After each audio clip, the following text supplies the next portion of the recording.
quand la tristesse arrive, je sais tu es là, toujours près de moi. Bon samedi, bienvenue à votre émission La Victoire de l'amour. J'espère que vous allez bien aujourd'hui et comme on le fait tous les samedis, on rejoint notre petite sœur sourire à nous, sœur Angèle.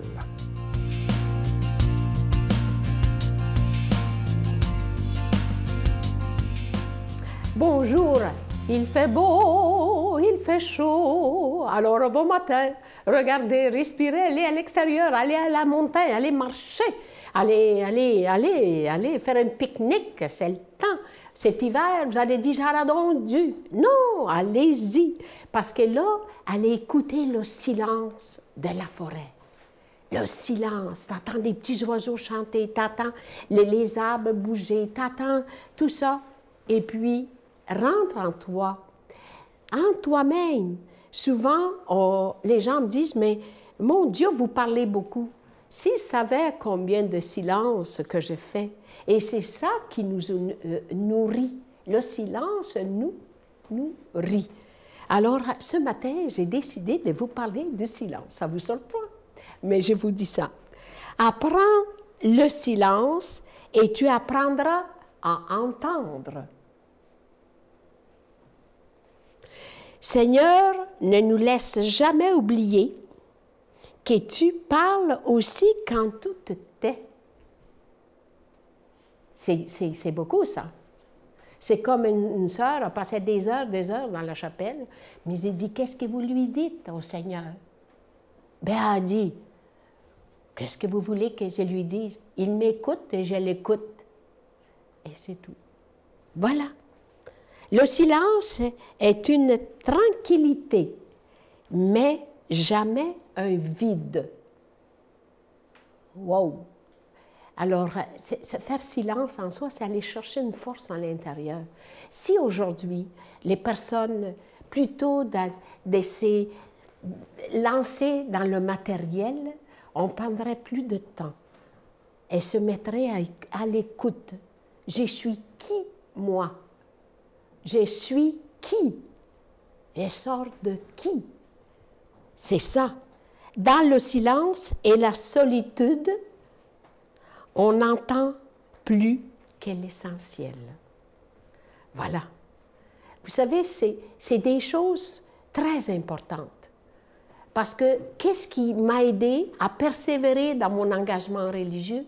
C'est des moments de silence, des moments d'intériorisation, des moments de découverte où on découvre la valeur de la spiritualité.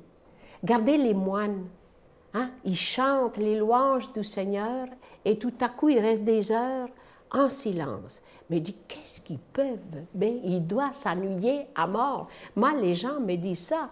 Non, c'est parce qu'ils cherchent cette richesse, le corps du Christ et le cœur de l'amour du Christ. Notre Père qui es aux cieux, que ton nom soit sanctifié, que ton règne vienne, que ta volonté soit faite sur la terre comme au ciel. Donne-nous aujourd'hui notre pain de ce jour. Pardonne-nous nos offenses comme nous pardonnons à ceux qui nous ont offensés. Ne nous laisse pas entrer en tentation, mais délivre-nous du mal, car c'est à toi qu'appartient le règne, la puissance et la gloire pour les siècles des siècles. Amen. La Victoire de l'amour vous invite à sa retraite spirituelle dans le centre du Québec les 6, 7 et 8 octobre 2017 sous le thème « Découvrir Dieu comme un Père ». Venez vivre des moments de ressourcement inoubliables en compagnie de Sœur Angèle, l'abbé Stéphane Roy, Pierre Faubert, psychologue, le docteur Gaëtan Brouillard, Brigitte Bédard, Sylvain Charon, Miguel Padilla et la présence exceptionnelle de Franck Nicolas, conférencier reconnu mondialement, à l'hôtel et suite Le Dauphin à Drummondville. Réservé au 514-523-4433 ou sans frais au 1-888-811-92-91. Venez découvrir comment Dieu, notre Père, nous aime sans jamais nous juger.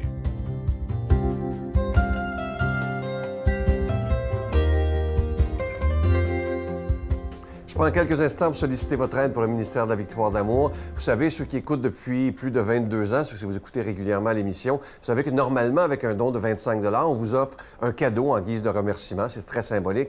Et comme le mois de juin a été très difficile au niveau des dons, l'été, c'est toujours assez difficile, on a décidé, c'est un risque, de ne pas donner de cadeaux en juillet, en espérant que vous voudrez quand même contribuer, parce que, comme je dis souvent, le plus beau des cadeaux qu'on peut vous faire, c'est de rendre cette émission possible et diffusée 7 jours par semaine sur le réseau TVA depuis plus de 22 ans. Je vous rappelle aussi qu'on vous envoie un reçu pour fin d'impôt. Si vous vous demandez pourquoi on demande des dons, c'est simple, c'est qu'on doit payer pour être à la télévision, que ce soit pour la production, la diffusion, et on n'a pas de subvention. C'est vraiment grâce à chaque personne qui décide de faire un geste concret que cette émission existe. Alors, je vous remercie de tout cœur. Je vous donne l'adresse. La Victoire de l'Amour, casier postal 120, succursale Boucherville à Boucherville, le J4B 5E6, je vous la redonne. La Victoire de l'Amour, casier postal 120, succursale Boucherville à Boucherville, le J4B 5E6, également par téléphone, par carte de crédit dans le 514-523-4433, 523-4433 ou sans frais le 1-888-811-9291, 1-888-811-9291 et aussi sur notre site Internet, le www.lavictoiredelamour.org. Alors, merci de tout cœur de nous aider. Vous savez que sans votre prière et sans vos dons, cette émission ne pourrait pas continuer et ce serait triste. Je pense qu'à la gagne qu'on est, on est capable d'être là pour des dizaines et des dizaines d'années. Merci de tout mon cœur de votre prière et merci de votre générosité.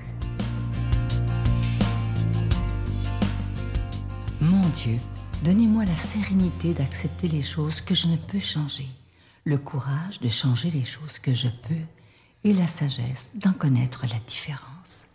Amen. La proclamation de la parole de Dieu aujourd'hui est faite par notre ami Luc Faneuf.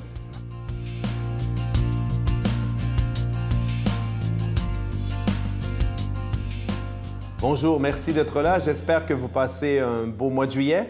Déjà, mi-juillet, j'espère que, en fait, si vos vacances sont déjà entamées ou terminées, qu'elles sont bonnes, qu'elles ont été bonnes. Sinon, mais courage, hein, quelques jours, quelques semaines, et ce sera à votre tour de profiter des belles vacances d'été. Donc, aujourd'hui, on va faire comme on fait chaque jour, hein, nous chrétiens. On va s'en remettre à l'Esprit Saint pour que celui-là même qui a inspiré cette parole de Dieu la fasse résonner en nous de façon particulière, qu'il y ait un mot, une expression, une image qui nous vienne à l'esprit et que ça nous fasse vivre pour la journée. Jésus disait à ses disciples, « Le disciple n'est pas au-dessus de son maître, ni le serviteur au-dessus de son Seigneur. Il suffit que le disciple soit comme son maître et le serviteur comme son Seigneur. Et si les gens ont traité de Béelzéboul le maître de la maison, ce sera bien pire pour ceux de la maison. Ne craignez donc pas ces gens-là. Rien n'est voilé qui ne sera dévoilé, rien n'est caché qui ne sera connu. Ce que je vous dis dans les ténèbres, dites-le en pleine lumière. Ce que vous entendez au creux de l'oreille, proclamez-le sur les toits. Ne craignez pas ceux qui tuent le corps sans pouvoir tuer l'âme. Craignez plutôt celui qui peut faire périr dans la géhenne l'âme aussi bien que le corps. 2 moineaux ne sont-ils pas vendus pour 1 sou? Or, pas un seul ne tombe à terre sans que votre Père le veuille.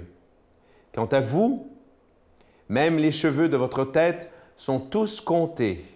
Soyez donc sans crainte. Vous valez bien plus qu'une multitude de moineaux. Quiconque se déclarera pour moi devant les hommes, moi aussi, je me déclarerai pour lui devant mon Père qui est aux cieux.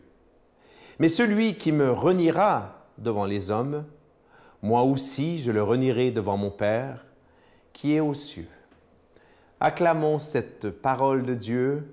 Louange à toi, Seigneur Jésus. Un évangile aujourd'hui où Jésus nous invite à considérer notre condition, je vais le dire comme ça va sonner drôle, mais une condition d'égal par rapport à lui. Évidemment, on s'entend, Sur le plan de l'être, hein, sur le plan de la dignité, on n'est pas du tout, en tout cas peut-être vous, mais pas moi, égaux à Jésus. Hein. Jésus avait la double nature, nature divine, nature humaine. Je n'ai hélas, et vous, que la nature humaine qui est pécheresse. Mais on est égaux en ce sens où, comme Jésus nous le dit, comme lui, son message a créé de la division, c'est un des grands mystères, j'allais dire, de la vie. Pourquoi est-ce que, parce que c'est notre foi, nous, chrétiens, catholiques, pourquoi est-ce que Dieu venant visiter son peuple, Dieu venant visiter les humains, pourquoi est-ce que spontanément, tous les humains ne l'ont-ils pas, voilà, comme ça, reconnus et écoutés? Grand mystère. Donc, Jésus a suscité les persécutions. On a rejeté sa personne parce qu'on rejetait son message. Le message qu'il transmettait sur Dieu, sa conception de Dieu. En fait, Jésus était Dieu. Hein? Jésus se révélait lui-même. Mais on s'entend sur le plan des idées, Jésus présentait un autre Dieu que celui auquel étaient habitués dans leur tête, hein, dans l'image qu'ils avaient dans leur tête, dans leur cœur, les Juifs de l'époque. Et pour ça, Jésus a été persécuté. Et évidemment, on le sait, hein, avant la conversion de Constantin, empereur romain en 313, ben voilà, il y a eu les terribles persécutions et des milliers de chrétiens qui ont été mis à mort. Persécution après le Moyen Âge, donc aujourd'hui, oui, quelques pays encore, en fait, beaucoup des milliers de chrétiens persécutés, mais pas à grande échelle, et surtout pas pour nous, occidentaux. Pour nous, occidentaux, la persécution est une persécution beaucoup plus subtile. Bien sûr, en Occident, des pays de droit, des pays de droits et libertés, hein, où on a le droit, évidemment, les droits fondamentaux sont respectés, la liberté de conscience, liberté d'association, liberté de croire en ce que l'on veut et de manifester, donc de se réunir pour célébrer notre foi. Non, ce n'est pas ces persécutions-là que l'on vit, mais ce sont des persécutions quand même subtiles. Les moqueries, évidemment, d'une certaine façon aussi, l'indifférence. L'indifférence, on dit que l'indifférence est le pire des mépris. On parle de Jésus, on parle des valeurs chrétiennes. Nous, laïcs, comme, voilà, prêtres, évêques et papes, et des fois, on a l'impression que, bon, les gens s'écoutent d'une oreille, puis au fond, ils s'en moquent un peu. Alors, Jésus nous dit, attention, peu importe que les persécutions soient grandes ou petites, ne cédez pas à la peur. Ne cédez pas à la peur. Le réflexe normal quand on se sent rejeté, de façon violente ou non, c'est de se taire puis de se dire, ben voilà, non. Jésus dit, hey, continuez à parler, continuez à être, à croire ce en quoi vous croyez. Jésus dit, proclamez-le sur les toits et ne craignez pas ceux qui peuvent vous tuer. Rien ne vous arrivera que Dieu n'a pas permis. Oui, bien sûr, il y a eu des martyrs dans l'histoire, je pense à Jean de Brébeuf, mais je vous rassure tout de suite, il est mort en chantant les louanges de Dieu. Si ça se trouve, il était presque plus heureux de mourir que de continuer à vivre. Donc, Dieu s'occupe de ceux qui s'occupent de lui, on va le dire comme ça. Et maintenant, la finale, c'est de toute beauté. Le cœur du message chrétien, se prononcer pour Jésus. Au fond, c'est le seul message qu'on a donné au monde. Jésus est amour. Donc, demandons à Dieu de nous bénir, lui qui est Père, Fils, Saint-Esprit. Dieu vous aime. Je vous salue Marie, pleine de grâce. Le Seigneur est avec vous. Vous êtes bénie entre toutes les femmes, et Jésus, le fruit de vos entrailles, est béni. Sainte Marie, Mère de Dieu, priez pour nous pauvres pécheurs, maintenant et à l'heure de notre mort. Amen.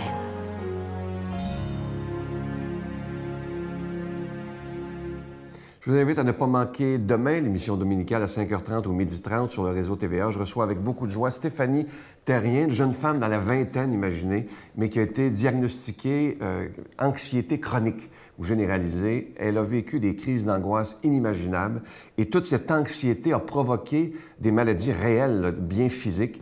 Et un jour, elle a crié à Dieu en disant « Il faut que tu m'aides parce que j'en peux plus ». Et aujourd'hui, c'est une femme debout, elle s'en est sortie. Et maintenant, elle aide les autres. Alors, c'est très, très beau comme chemin de vie. Alors, à ne pas manquer demain, Stéphanie Terrien, qui était victime d'anxiété chronique ou généralisée. Et je vous attends demain. Bye. Je souffrais tellement en dedans, quand j'avais les virus puis tout ça.